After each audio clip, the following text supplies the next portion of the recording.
A couple of months ago, I listened into or watched the meeting up in Nanaimo, and Hannah Goodings really impressed me with what she had to say. And she's from the Northwest Territories in Yellowknife. Having her come all the way down here for meetings, it wouldn't have worked. But I thought the information that she had was valuable enough and informative enough so that it would benefit our members to hear. So I contacted her and she agreed to speak, but we're going to do it by Zoom. Okay? So tonight is going to be Beyond the Beaten Path, Northwest Territories by Kayak and Canoe with Hannah Goodings, who's the marketing director for Jackpine Paddle, Yellowknife, Northwest Territories. The Northwest Territories offers some of North America's most remote and pristine wilderness paddling experiences, and I'm not going to go on to the rest of that. She's going to talk about it. Hannah is an experienced canoe and sea-kayak guide and instructor with Jackpine Paddling. She spent summers guiding sea-kayak and whitewater canoe expeditions on northern waterways across the north, winters in Yukon, as Jackpine's paddle director of operations and outreach. After growing up in Ontario on shores of Georgian Bay, she spent much time as possible outside, first in the west, then north, and where there are endless rivers to paddle, mountains to ski, and trails to hike. So give me a minute to set this up. I'm not sure it's going to work right. We're having a real problem with it, so keep your fingers crossed. Test. 1, 2. Okay. And enough sticker? Yes. Oh, great. Can you speak again? I just testing the volume. Great. Yeah. Checking. This is our loud of speaking. Yes. A little louder. A little bit up. Chris. As I told him, move on. Somebody's got both as bad as Matt's. I missed the beginning, but can you tell me, just so that I can't see, how many people are talking to? Just out of curiosity. Hundreds. Can't hear us either. You did.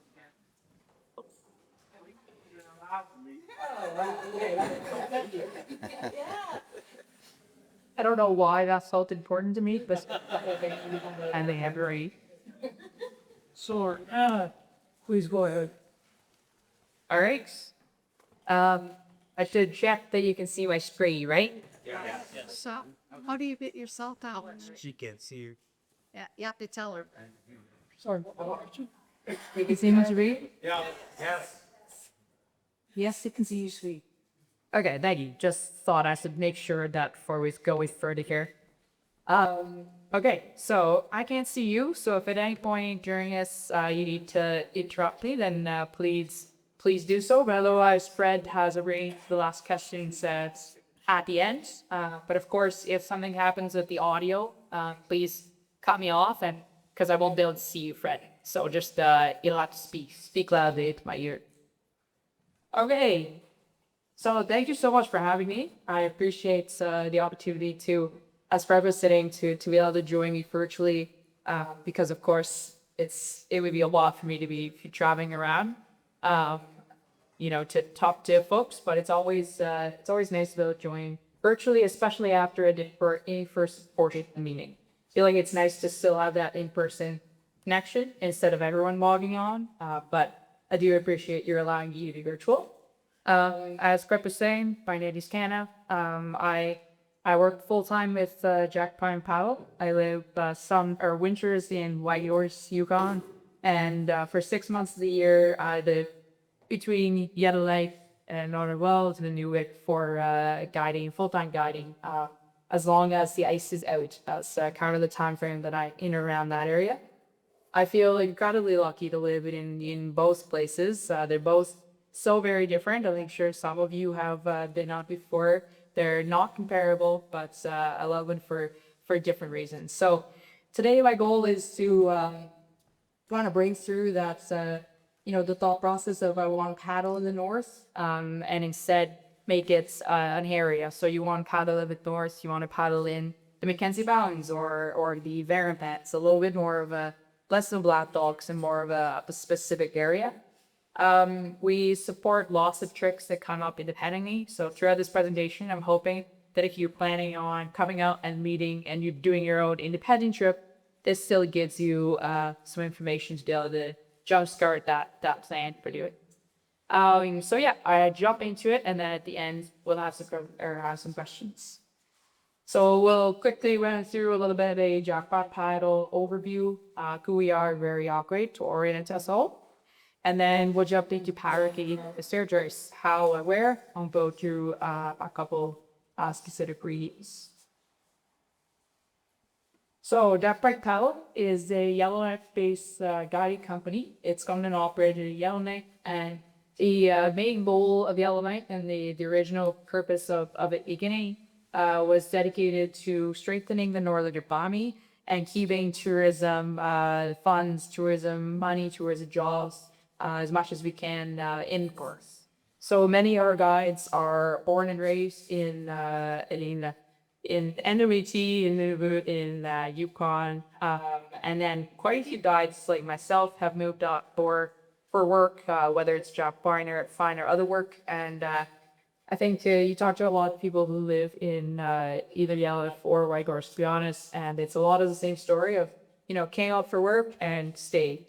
So we have quite a few people that have switched their residency to Northwest Territories after working with us. I just added this photo of the two of our guys on the right there, Jack and Ray. Their siblings grew up in Yellowknife specifically, and yeah, they both work for us. And I just followed that photo with their mom. This is a back day in Yellowknife, and this is that over here, Dan Wong, born and raised in Yellowknife as well. So, like I said, the main goal is strengthening the northern economy. So we do this by providing high-quality tours for guests from around the world, while ensuring that the tourist benefits stay within, in the north as a brancher, that stay within the community that we travel to. So whether that's the launching community or any community. And as the only local company, our relationships across the north are crucial to our operation, but they're also crucial for helping people who want to come up and do their own trip. Knowing which contacts to have in your inReach, making sure you have the right knowledge of the area. Yellowknife is just one small part of it, as we'll chat about. So we're always happy to help people with logistics and safety who are coming up to do their own trips. And it also gives us the chance to create kind of unique local experiences with guests who do come up. So we're partners with fellow northern operations and organizations. We work with Facility that First Nation operates lately, as well as LKF and Fort Simpson. Both of those are rental agreements, rental relationships. So providing goals and maintenance, and then both in Fort Simpson, and if that's okay, people can go and rent the use, and the profit is split between, this agreement of each. We also serve local food here at camp. So this is a Bearing Eye Buffy did a photo shoot with our canoes this year. I thought I should include some of their photos because I haven't found much. They're beautiful photos, but there's a lot of comedy bearing around photos I could share. But I thought this is the perfect opportunity for this. We also have a couple of guides that used to be guides for us and now work full-time in the fishing industry in Yellowknife, which would be great for kind of specializing, smoked fish for later on in your trip from these, newer companies. We also use local boat shuttles on the Mackenzie River from Toledo, as well as on Great Slave Lake. And then I always like to touch on the Iowa Fund, this flag that Amber was holding there. It's an excellent organization that gives Inuit and NWT youth the opportunity to get funding to come on expeditions. So they started in the Northwest Territories for the first one, and if it's successful, if they're enjoying it, getting something out of it, then they can continue on to Quebec. Or I should really get this straight. I can't remember if Quebec is sailing or whitewater canoeing. It might be whitewater canoeing, and then BC is sailing. But if you're looking for a neat organization, look up the Added Fund. You can see the spelling there. I think it's an amazing organization. We work with them every year to do one boys trip and one girls trip, both 30 days on Great Sled Lake. And it's definitely impactful in these young kids' lives. And finally, we're committed to hiring and training Northern guides. So we're striving to, hire as many Northerners as we can. Like in my case, of course, my guide training came from earlier, I don't know, over a decade ago, and then have built on that to be able to guide up north. But there are folks, best example here is Liam on the right of his photo here, born and raised in Yellowknife, has living here for a while, has all the skills to be a guide, but doesn't necessarily have the certifications. To get the certification, you even need to become a certified guide to be able to fly for companies or work at Jackpine. You have to leave the territory so many times, which is really expensive each time. So we created a month-long program that includes whitewater canoe certs, skills this year, which is down in your area. They're coming up to do the sea-kayaking portion, as well as flat water skills, whitewater rescue, assistant overnight guide, and a 5-day whitewater canoe trip and a 9-day sea-kayaking trip. So you can get, it's a jump start. So you need the skills to do this. But if you already have the skills, you can get the certifications, which is a really neat program. And we're excited this year to have three participants from Yukon down for the program, which is pretty exciting. So beyond that, what do we offer? The largest portion of our organization is wilderness expeditions across the north. These include flatwater canoeing, whitewater canoeing, and sea-kayaking expeditions, which I think is a little lesser known. So I am going to touch a little bit more on the sea-kayaking opportunities, and they're in non-captain too. So pretty exciting to think about coming up with paddling. Beyond guiding, you offer paddle camera courses in Yellowknife, canoeing, kayaking, local tours around Yellowknife, and shorter trips as well. We also spend quite a bit of time supporting surrounding communities with local events, such as annual assemblies and canoe races. Canoe races are huge across the Northwest Territories, and it's some of my favorite events because we provide the canoes, and then the rule is there is no rules. It's where we can get from one category to the other the fastest. Nothing you don't off Olympics, which is just it's fun for all the communities, and a great thing to be part of.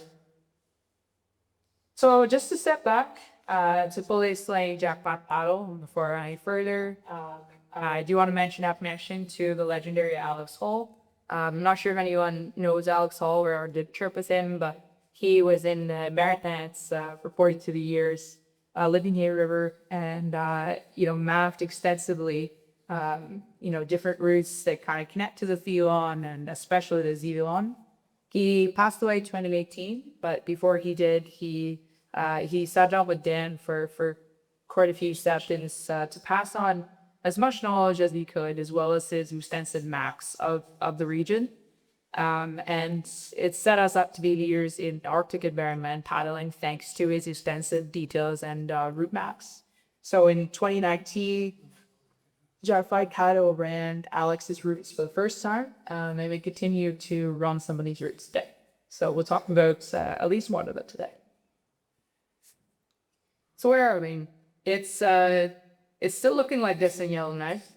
It's sunnier, but it's still very snowy. The northern lakes are kind of we don't get we're just getting to the time of getting more and more light. But I love this photo, so I always had to throw it in here. The daylight is coming back quickly, but the snow is still here, for sure. So if you get in the summer, this is what it would look like more. One of my favorite parts about Yellowknife is the connection to the water. I don't know if anyone has been to Yellowknife, but after this, feel free to speak up and talk to each other. But it's a wonderful spot. But I always say one of my favorite things that you're so connected to it. Every day I know what the water's doing. I know if it's wavy. I know if it's wiggy. It's a beautiful area where you're going to be connected to the water. A lot of people live in houseboats out here. Actually, one of our guides lives in the houseboat. That's kind of behind these trees right here. and another one is right here. So, lots of fun and howling around busy people for dinner parties. But this is Yellowknife. This is Yellowknife on the map for a little bit of a scale. It's on the north shore of Great Slave Lake, which is right here. And it's the Great Bear Lake up here. So it is easier to get to Yellowknife than people think. There's direct flights from Vancouver, Calgary, Edmonton. And if you're trying to coordinate with people from the East Coast or, not the boast, but mid-central Toronto, Ottawa area, they have direct flights with Air North as well in summers, only in summers. So it's just getting easier, but from where you guys are, it's reasonably easy to get up.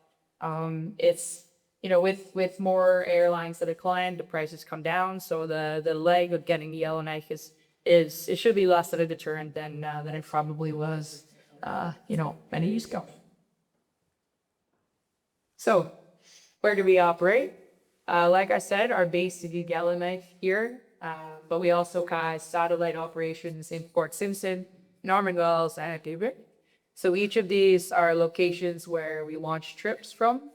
We have up there on here. This is a town that we end the trip in, so we don't have any satellite, area there because we don't meet any of our stuff there. But we have good relationships and a wonderful community that's so lovely. Wibbigers that ends there. That's the top of Mount River that ends there. So in the Northwest Territories, this is a very complicated map. It is very complicated here with the traditional lands and the boundaries and a lot of overlap. It's some solidified, some still, I would say, in negotiation, but still possibility of the map being updated. But without what I mean to do too much depth of this image, just want to say we work with diverse regions across the territory, diverse communities. If you are planning on funding up here and doing a trip, it is important to take a look at which territories you're traveling through, and just reaching out to the appropriate government body. So pretty easy to find with a Google search. It's unlikely you'll get a response, but it's right thing to do to just reach out and just put it out there. You'll be traveling through the land. So the how of these treks, we have most of our treks are floodplain at least one direction. I wish I had a map. I should add a map in. I wonder if we want them here. No. Yes, there is. Kind of. Within here, the only roads are right here, Enterprise, Fort Province, this gray line, right there, and then a dirt road up to Wrigley. Those are the only roads in the territory. So, I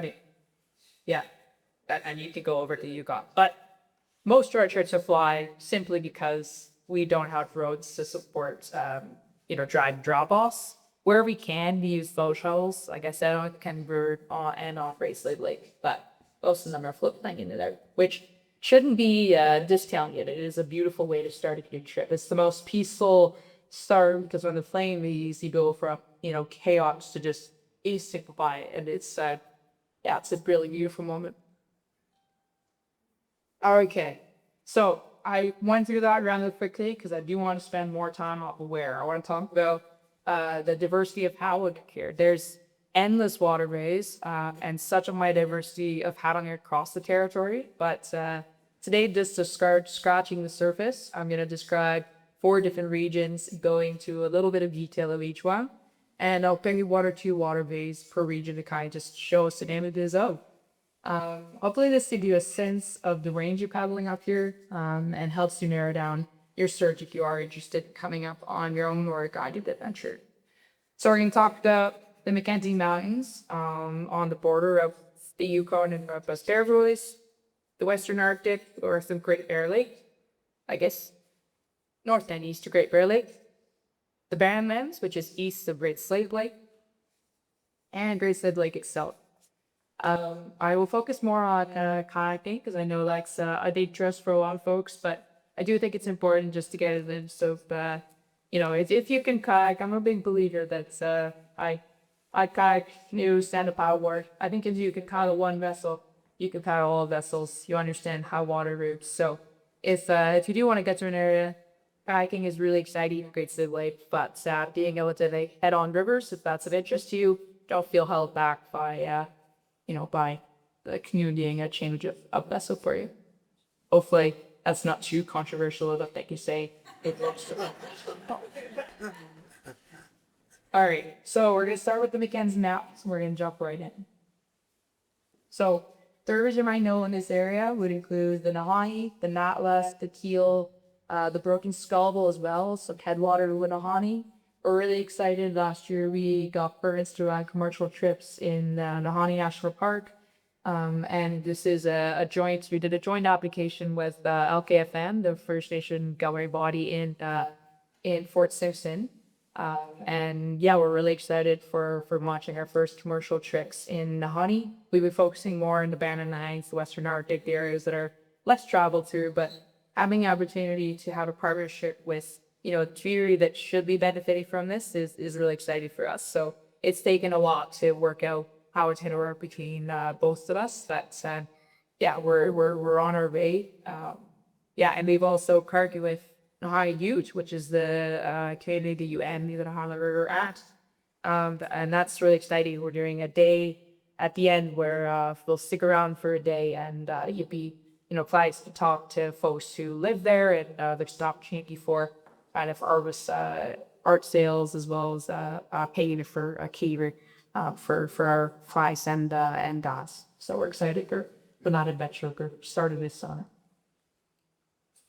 So the landscape, the Mackenzie Mountains, it's a wide range of whitewater rivers, from technical sections, Stepperville Canyon sections on Manala, to friendly, quick-moving water that makes you feel really good on the keel, keep you engaged. It's a rugged landscape. It's really remote rivers that are flowing usually from pretty high elevation all the way down to either side of the mountain range.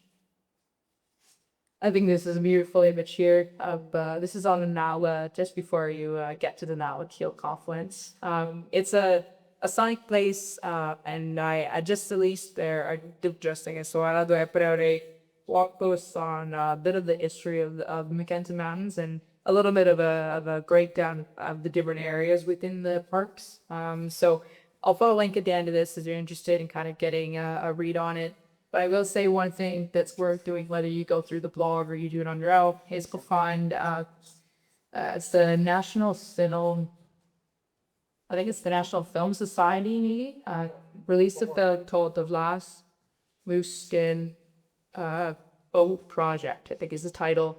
And it's a beautiful video that definitely is worth taking a look. It's about half an hour, and it's this portrayal of an art trail. It's real, where they go up the keel and then build a traditional skin boat to then paddle down as it can be. It's beautiful, worth time with taking into. So the main river that I'm sure most people know in this region is the Nahanni. So I do want to start off. The Nahanni is in the Mackenzie Mountains. It's beautiful. It's well known for a reason. It's stunning canyon sections, and of course I'll highlight Virginia Falls, which is twice the height of Niagara Falls, which is beautiful. So the Nahanni, absolutely gorgeous. It's a little more well known. So for this set, we're going to focus on the keels. I think the keel should be just as well enough, but I'm glad it isn't. It's a 300-kilometer stretch from the confluence, so from the headwaters of the keel, the Nala River, all the way down to Mackenzie Lowlands on the Mackenzie River. So it's a beautiful, absolutely beautiful trip. Down here, this is on National Park, so it's just north of it there. The keel is a cool trip in terms of the diversity of landscapes. You start really high on the Mackenzie Mountains, so it's quite intimate with really steep mountains. And then as you flow down, the river starts to get more braided and the river valleys begin to form. So you can see here this beginning of these giant sweeping river valleys that when you round this corner, it's going to open up. And you also get this remarkable landscape shift where as you get close to Mackenzie, you get these signs of tilting land and things that just are looking absolutely fascinating to be paddling by. So it's a gorgeous area. It's ideal river for paddlers of all ranges, as long as you're comfortable in water. So it's a good river. It's friendly. It's beautiful, as you can see from these pictures here. The camping it's mostly on confluences with creeks, which is normal for most of our trips. But the confluences on the keel are particularly gorgeous. Yeah, I think it's a beautiful area to paddle. And of course, you get the classic mountains with the Northern kind of grab the beach feel. So we're going to jump up to the Western Arctic. I want to make sure we have time to spend a little more time in Great Slave Lake. So the rivers you might know in this region would be the Horton River or the Coppermine. The interesting part of these rivers is that they're what we refer to kind of as canyon rivers. So it wasn't formed from tons of lakes that have been connected by creeks and eventually created rivers. Instead, it's small creeks that have worked their way through the land over a long time and created these beautiful canyons that when you're on top of the banks, you're not looking at any other lakes or rivers in the region. It's the waterway heading to the ocean. So they're both amazing journeys because you do end in the ocean, and that does feel like a fun finale. The upper and lower Horton are both above the Arctic Circle, followed by cross the Arctic Circle, which is remarkable. It's our only trip where you cross the Arctic Circle.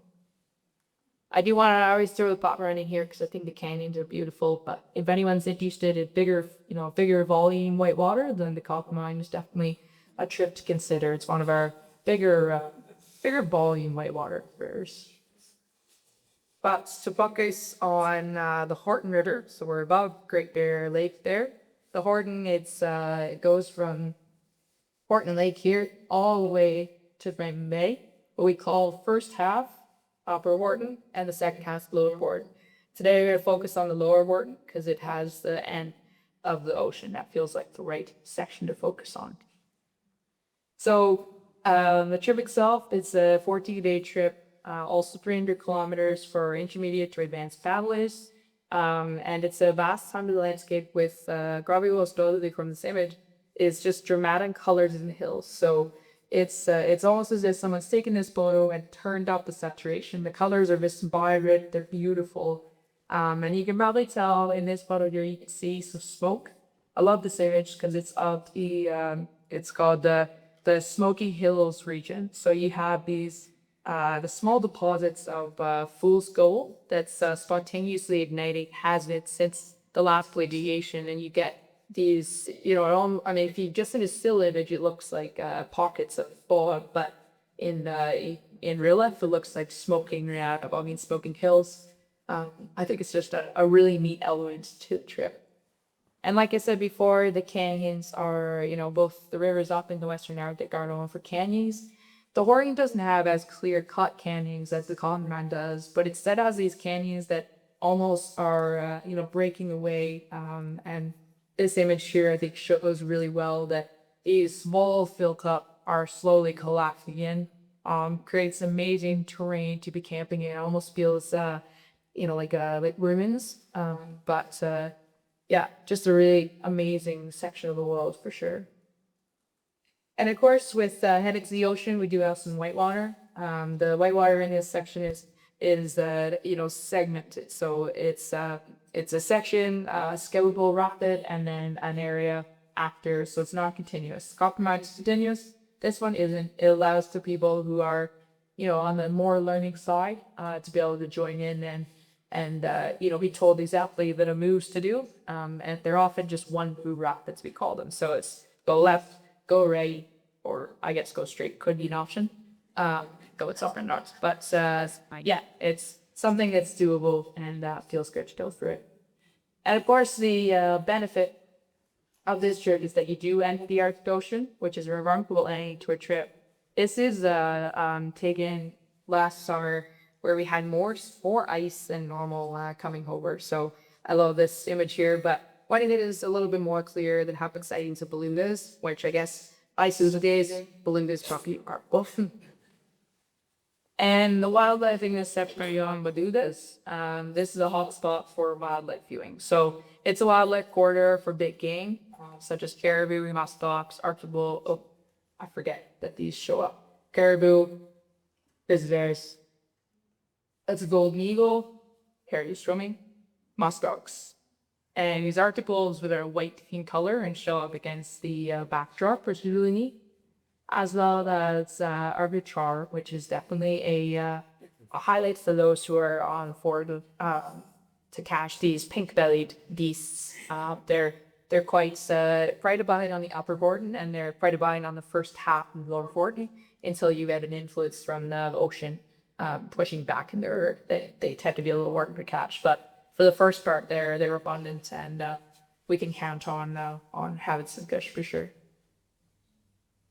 So jumping over to the Bering Lands, this is the area that Alex Ball mapped out extensively.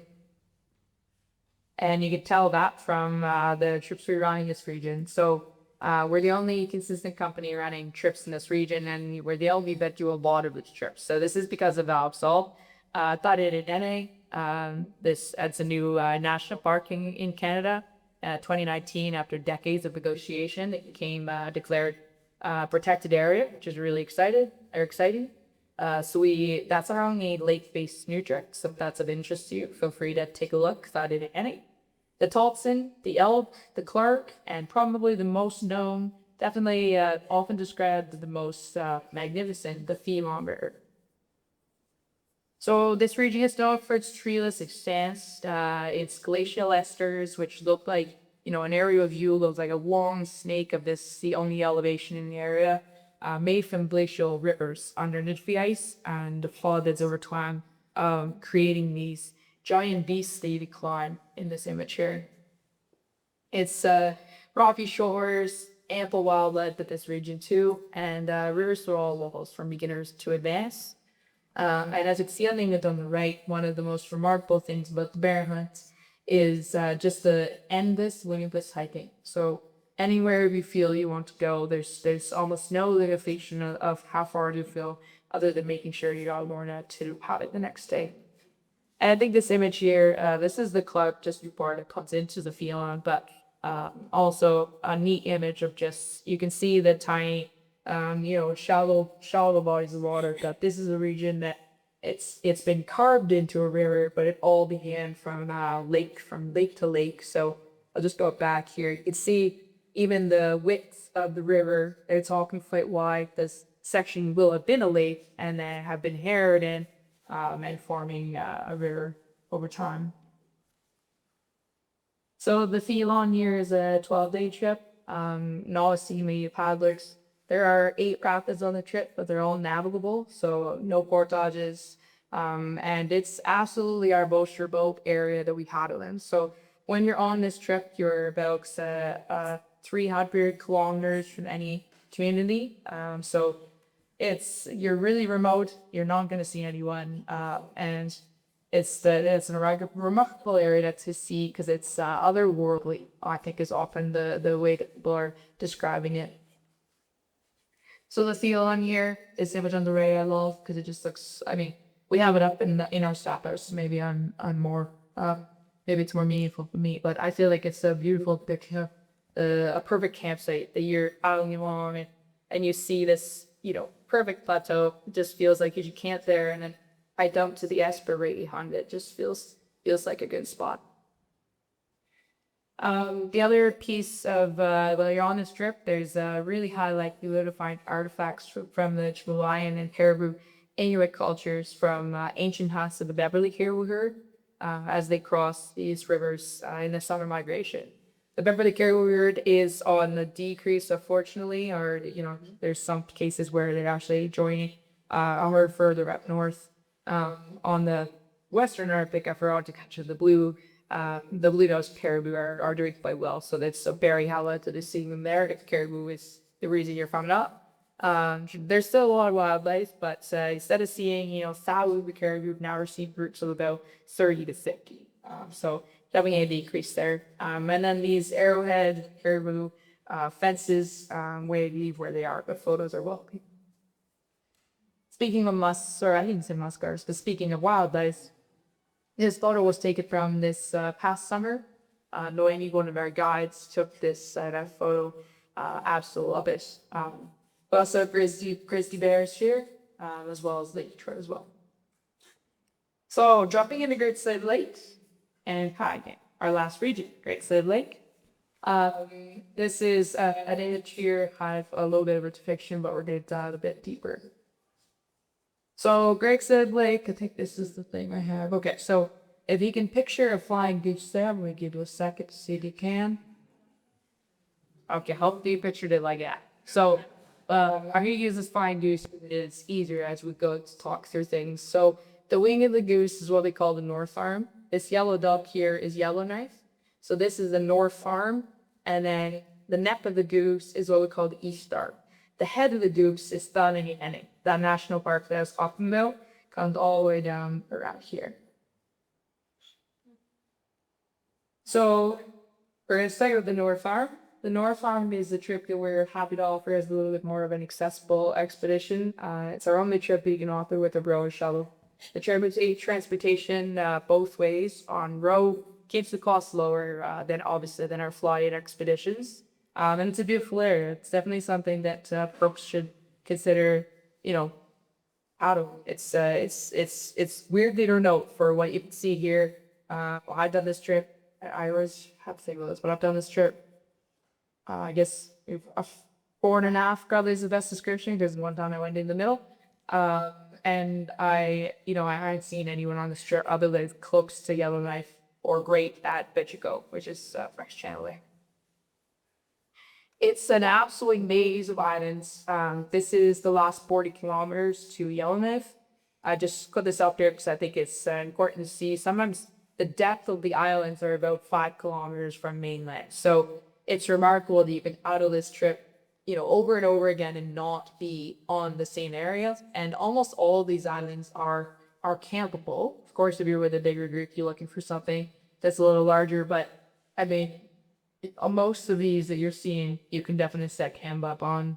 And yeah, I'll show an image of what it looks like. I don't have a higher area readage, but I thought this was a good kind of depiction of what we're looking for. So it's an area that's been streaked down by glaciation, and you end up with these beautiful narrow channels weaving through islands the whole time. You're constantly close to something to look at. So it's a really neat feeling to be, you're almost all of them are channels because they're almost all islands. So the navigation part along, if you have a compass, you can kind of weave your way through everything every day, which is quite fun. And this image on the right, I do like, it's deceiving, as you all know, I'm sure that it looks beautiful, but as we can all probably assess, it's probably very slippery. But I do love the look at that one. I took that last September actually.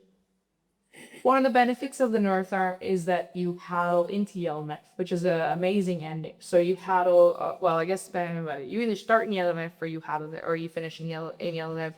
And you paddle in the houseboat bay. So you're paddling along under all these days, and then you're coming in and you're seeing people on their decks on these floating houseboats.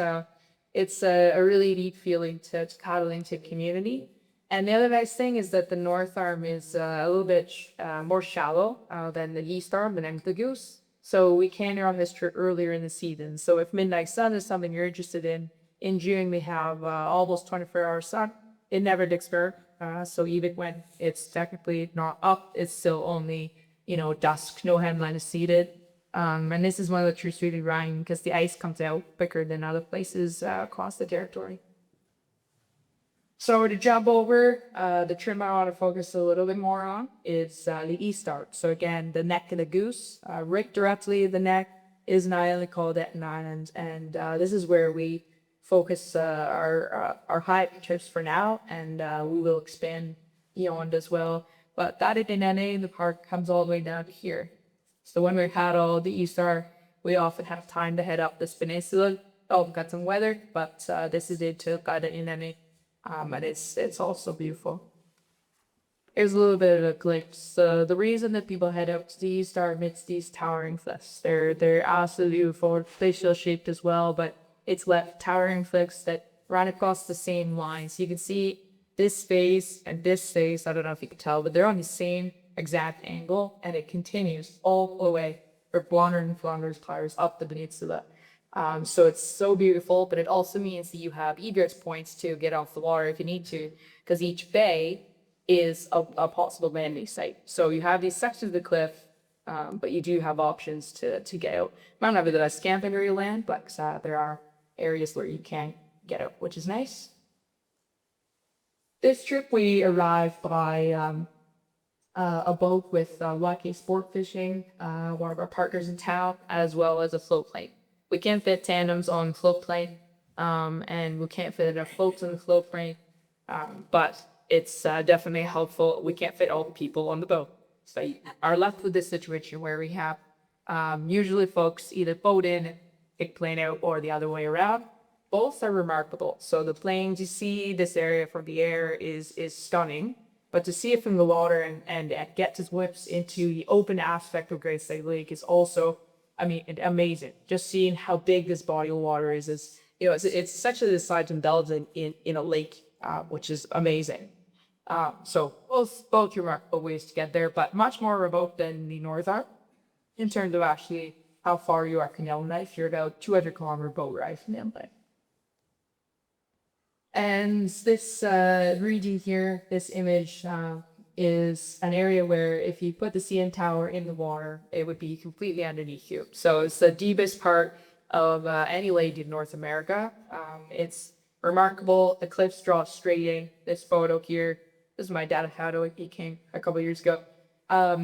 It's such a sheer drop that you could paddle and you take your paddle apart and, you know, paddle on one side, and you can have the cliffs rubbing right next to your shoulder, and not worry about running around. So some of the most remarkable paddling I've ever done is along these such autumn palm days, which of course to try time of weather we know to be able to see some of the cliffs on unforeseen calm days.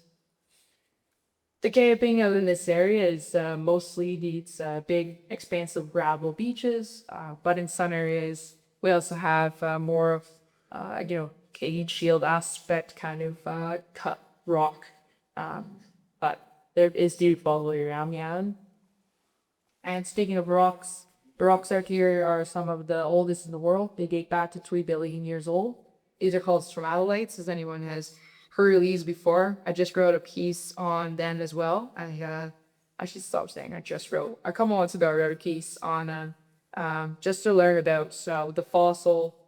What they are a fossil of this is remarkable. So I'll send it a link, and then Fred and maybe can send it out if people are interested, or you go to our website and look at our blog to find these links as well. And of course, with cliffs and elevation comes the opportunity for hiking. This is one of my favorite beaches for our campsites. We usually camp out here. I guess we had packed out when this photo was taken, but there's huge peaks out here. Because it's just so flat, and it's an area, and it's so nice to be able to pop up, get a little view, or if you want to do a longer hike, of course you go all the way up. And I shouldn't talk about the Eastern without talking about the fishing. It's the most reliable fishing that we have anywhere in the Northwest Territories that we guide on. The lake trout here are insane. I mean, it's for anybody who fish it, it's a remarkable catch rate that you won't be able to believe. And anybody who doesn't fish is going to ruin fishing for you forever. It's just that it's one of the trips where we can reliably fish fopos for, you know, for a full trip, who could be 8 people and two guides, and that we can just have the stuff for the tacos, and know we're going to catch enough fish one of the nights to eat fish tacos. This is my dad in the middle here. He came a couple years ago, like I said. I don't have a better photo of him pulling a bigger fish, but stuff was, I guess, for this presentation. Oh, he's a fish biologist and also a sea-kayaking guide, so it was neat to have him on this trip. But he was amazed by the fishing rate, and he even caught a Arctic grayling actually off the north coast of the island as well. So of course, a lot of folks come up to Yellowknife to see the Northern Lights. So when we're thinking about the flying goose, the wing, the neck, and the head, so the North Star and the East Star and Tadanene are all on what we call the Aurora Belt. So they're all one of the best places in the world to see the Northern Lights. And if you're coming up, why and see them while you're paddling. We run all 3 in the trips in late August, and the Northern we run also in September when we have the best chance of seeing northern lights. And I think one of the best pieces about seeing it while you're just out there is that you're just seeing it while you're out there. So you get up to brush your teeth, you get up to go pee, and you have a rule that you wake up all the tents if they want you do get up to go pee in there's northern lights. But it's amazing. You're not putting so much effort in to say, okay, we're gonna put my jacket on, I'm gonna get outside. You're already wearing a jacket, you're already inside. You just take a look. Or the most ideal situation, I think, is you hear someone tell you there's moving lights, you unzip your tent, and then you just stick your head up and you're still nice and warm. But obviously, these 3 photos were taken on professional camera. This was on my phone last summer on the North Arm. It's just amazing. Wake up, it's lit up the sky. And it's charting the spectacular Northwest Territories. You can see the best time to see the northern lights is August and September because the precipitation is really low during these months. It picks up in October and November with snow. This is the majority of the snow that we get up here. So this is the best time to see them. Of course, you can also see them here. It's great, but you can't paddle that. It's all frozen until about June up here. So the East Arm is frozen for about 8 months of the year. So I want to play this quickly. I'm hoping the sound works. It's only at a minute and a half, and then the whole bill is done. I hope the sound works.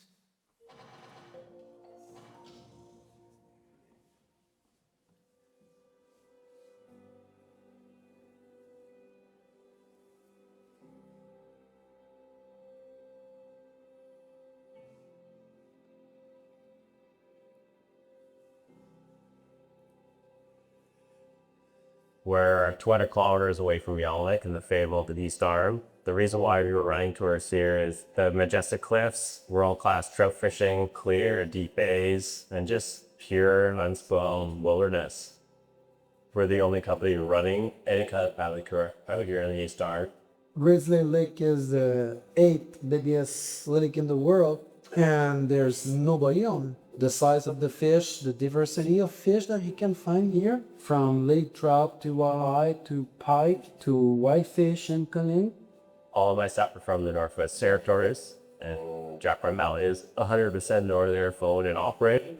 You know these people are here because they love the North. They know it best. They grew up with it. You're able to see the connection that they have. You're able to live through the love that they have of this land. Kayaking, you're on your own in the boat. It's just you and the waves, you and the water.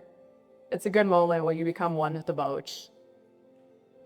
When we get into camp, we set up the tarp. We set up maybe tables like we had then. We've got the rocks, we've got the stumps, the logs. You really work with the environment. We have a rank here, like a nice little dining area. It's very au natural here, but still pretty comfortable. Race Lake is every bit of war about, so you'll be treated to some spectacular aurora or northern lights. It's one of the best places in the world to see it. The North has got a lot of freedom to offer, and also everything is so beautiful and so unique. The sensation of darkness, the sensation of being alone on land, not seeing anybody for 3, 4, 5 days. That's something much more time is up. If you're into, unplugging from the world, from Facebook, from your phone, we'll find it's a real connection with the world around you, the natural world. Some deeper reading. This is the tour for you. That's why we come here, and that's what we're going to deliver.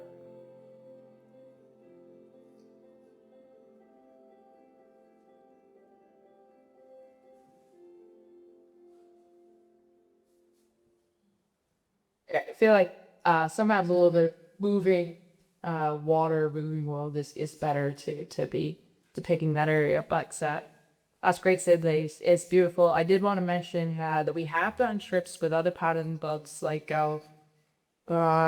is it like Amber Candy runs it, Blue Dog maybe Blue Dog, and then Ontario Sea-Kayaking Center. They came up. So they will form these groups and said, listen, we're a family club and we want a couple of them paddle, but we want logistics covered and in both of those cases, they also requested a guide, of the area, but we're able to just make that kind of a scheduled trip, but not open to the public. So if you were interested in that, someone would just need to take lead, which I know you said your ADM so big, that's a goal, is this song you started bigger trips, but if not, get in contact, and if that's an interest to you, then of course we can manipulate the numbers a little bit more, but otherwise if 8 folks wanted to come, you can of course just book out a normal trip. But it's also an area that is doable for those who are experienced paddlers, and we're happy to share logistics and maps and help get people out to this area, because it's not known now, but I do think we think it's going to be more known in the future as a destination for kayakers, as well as skiers as well. So I'm not going to go through all these, but I'm happy to send this over if anyone's interested. But a little bit of a recap: the Mackenzie Mountains. Oh, there we go. The Mackenzie Mountains, these mountainous rivers, whitewater flowing through the Western Arctic, the Canadian section rivers, the Barrenness, this more otherworldly dramatic treeless expanse, and Great Slave Lake with the cliff section as well as the Atlas sections. Of course, like I said before, it's the waterways. You just go on Google Maps. You spend time on Google Maps like me, just looking at waterways.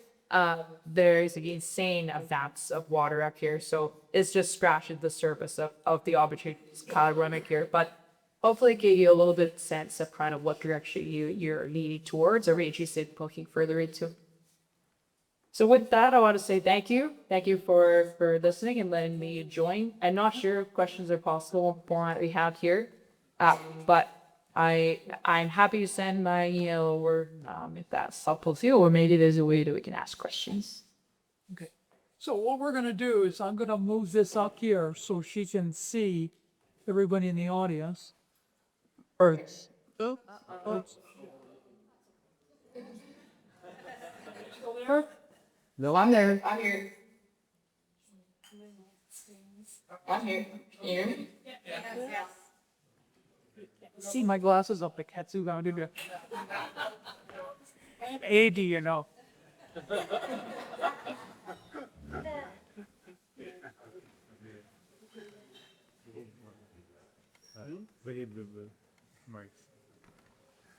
I normally had a much more aesthetic backdrop, but I'm researched by Swiftboard Rescue at our Rent's house, so this is their office, so I didn't see myself on camera until right now. Oh wow.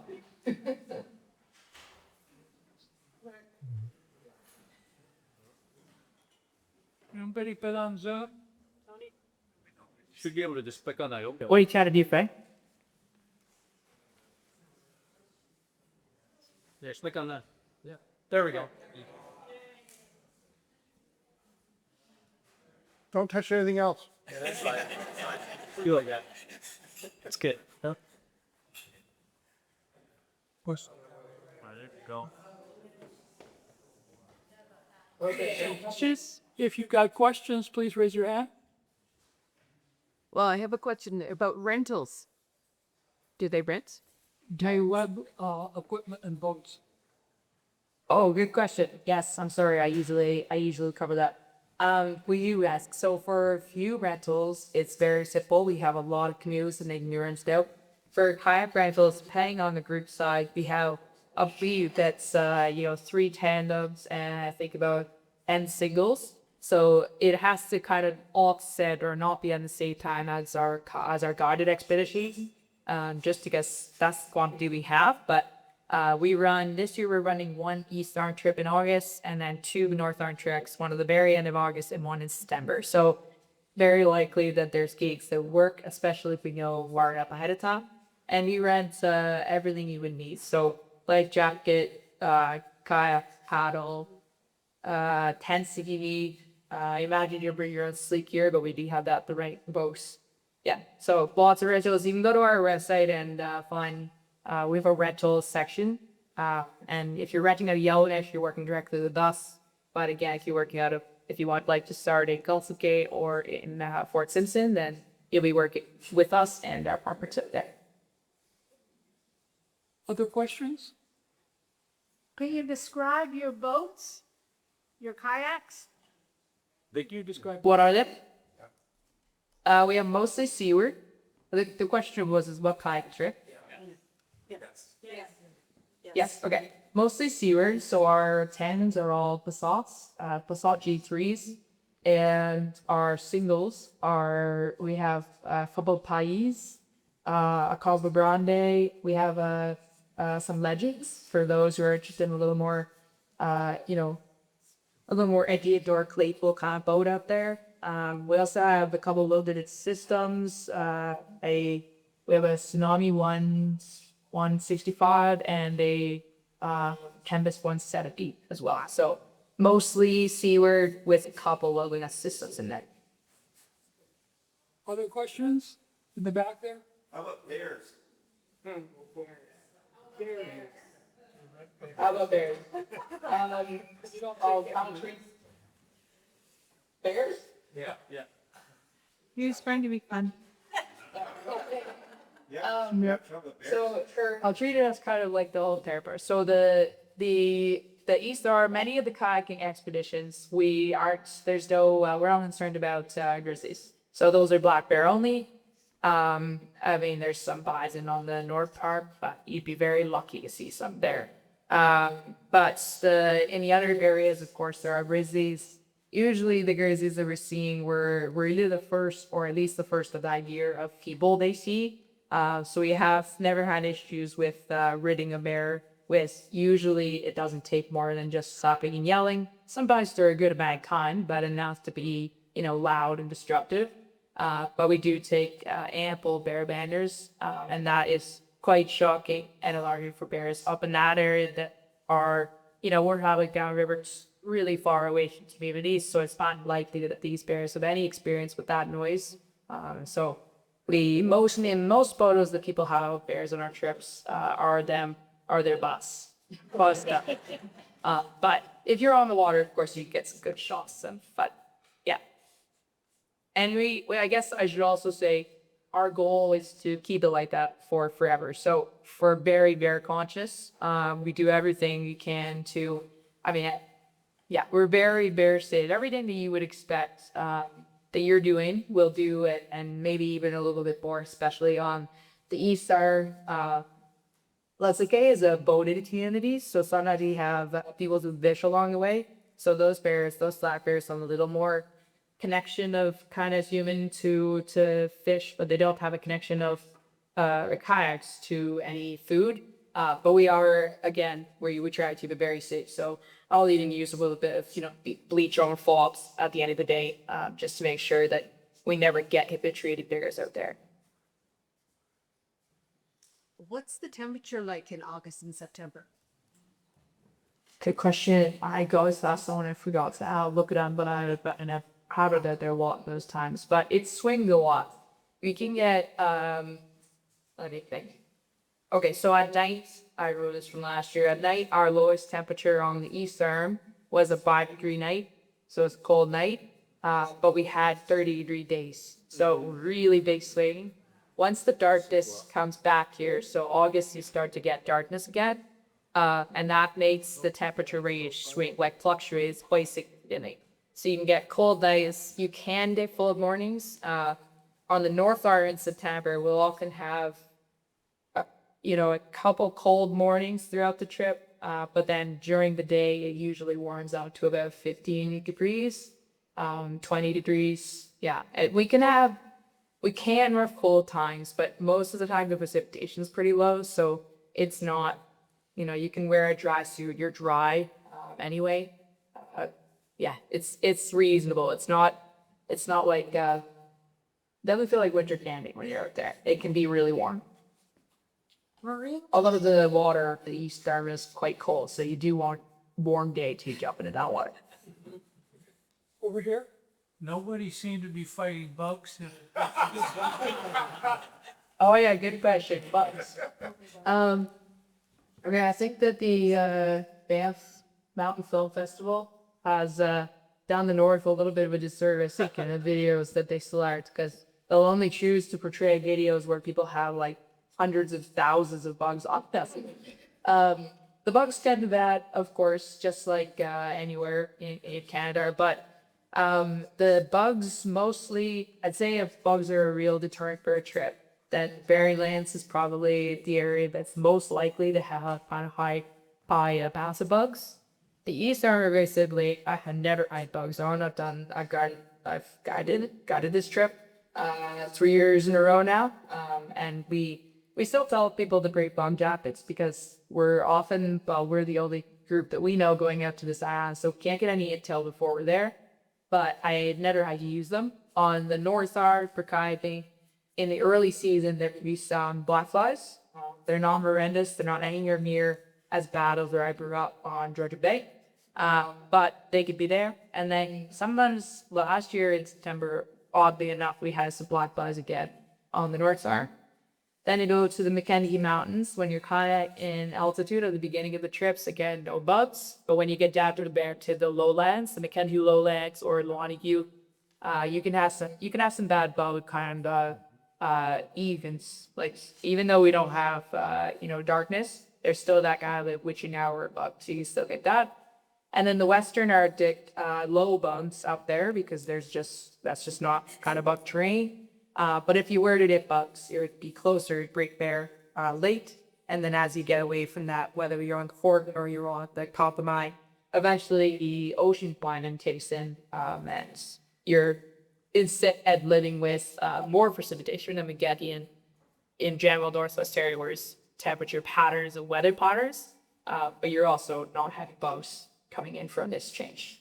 So to answer, we never know. It's very difficult to tell. We tell people to bring bug jackets no matter what. And there's couple trips for sure that are more buggy, but they're also remarkable. So if people are willing to do that, then head to Berrylands. But that is an area that you dog here. I've had dreadful bugs in Ventricle. Dreadful bugs. Mosquito. You could ask there, somebody's got their hand up. So what about wind and wave patterns on Snake Lake? What about wind and wave patterns on Snake Lake? Yeah, good question. So you saw on that depiction of part of the two roofs, there is a huge, the fetch on this lake is wild, of course. So the winds usually picks up in like late September, October. We're not on the water during that time, but there is a trend. And occasionally, just like in any, normal pattern trend of a year, you can get that pushing a bit earlier. So you can have windier trips, but the North Arm has such abundant islands that it can be quite windy, but it's so chopped up by the many kilometer, by like 2 or 3 kilometer islands that you aren't impacted with the waves. So you can have very few days and no waves. You can also have trips where it's very manageable time. The East Arm, there are sections there that are more exposed, like the cliffs. The predominant wind direction actually comes from the northeast. Let me orient myself, my brain here. So east actually, and it protects the cliff section, which is really handy. So the likelihood of having clear days on water perplex is very high. When we are paddling around those sections, we do have a look at weather windows. But the East Arm itself, the area that you paddle, the circumference of the island is only 70 kilometers. So it's a 9-day trip. 70 kilometers is not much at all, but of course it is a lot, but it's not, which gives us more opportunity. We like to ensure that there's, this last year when I did this trip, I think we paddled like 115, 120 kilometers total. So we upped it by doing bigger expeditions. So we had beautiful, calm weather. We also had folks that weren't too interested in hiking or fishing, but that's rare. Normally we have people who are coming here, kayaking, of course, they want to paddle, good day of paddling, but on a rest day, a layover day, the hiking is a big piece of it, and the exploring these rocks is remarkable, and the fishing is remarkable as well. So to answer your kind of wind and weather questions, it's luckily always August especially is reasonable, not very windy, but it does stick up with September. So sometimes we can have that shift in August. There are a couple weather systems come in. But the North Island has protection device, especially because the dominant wind is hitting all the islands. And if it's coming over the mainland, it's not much better at all for the water. And yeah, the East Star, there's ways we can make sure that we hit the right weather windows to get around. I think we're going to wrap it up. Our roads back you. Camel or Putu? Catful or Puktu? Cat hole or Putu. Putu. Oh, actually, I should put a photo in here. We have a beautiful Batu South. We drink, we have one of our guides, the beautiful artist called Olivia Mater. She's a painter, Olivia Mater, painter. And she painted these gorgeous, first she made toilet seats out of wood, and then, was able to kind of make them waterproof. And then she painted these beautiful patterns of northern animals and a loon scene. They're absolutely beautiful on them. So we bring those and then we install 4 legs on them when we're out there. So you're sitting on toilet seat, and it's a latrine that we sometimes, there's not much dirt up here, so we sometimes have to move. But the actual comfort of it is very like a regular toilet seat here if you sit on. Yeah, you want to shoot? Where's the challenge in that? And I really want to thank you for your presentation. I know there's a lot of interest from people in the Victoria area for your part of the world. And we've had a number of our people go up there, right? So thank you very much for your presentation. I've got a gift for you, which I'm going to be putting in the mail in the next couple of days. I won't tell you what it is. Oh, that's surprise. But thank you once again, and good night.